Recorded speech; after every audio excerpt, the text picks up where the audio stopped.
नहीं रहे रायपुर के अदाकार शाहनवाज प्रधान। जी हाँ, चर्चित वेब सीरीज में मिर्जापुर में गुड्डू भैया के ससुर का किरदार निभाकर सुर्खियों में आए अभिनेता शाहनवाज प्रधान का निधन हो गया है। शाहनवाज प्रधान का शुक्रवार की रात हार्ट अटैक के चलते निधन हो गया। वो 56 साल के थे। शाहनवाज प्रधान शुक्रवार की रात एक कार्यक्रम में थे। इसी दौरान उन्हें हार्ट अटैक आया, जिसके बाद उन्हें तुरंत अस्पताल ले जाया गया, जहां डॉक्टरों ने मृत घोषित कर दिया।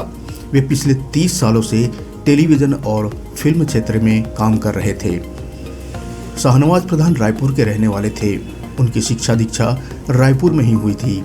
स्कूल के दिनों से ही वे एनुअल फंक्शन में नाटक किया करते थे। बाद में रायपुर में एक थिएटर ग्रुप के साथ जुड़कर अभिनय की दुनिया में कदम रखा। प्रधान ने आनंद वर्मा, मिर्जा मसूद, जलील रिजवी और हबीब तनवीर जैसे गुरुओं के सानिध्य में अभिनय की बारीकियां सीखी। 1984 में एक वर्कशॉप के दौरान वे हबीब तनवीर के साथ उनके प्रोफेशनल ग्रुप नया थिएटर से जुड़ गए।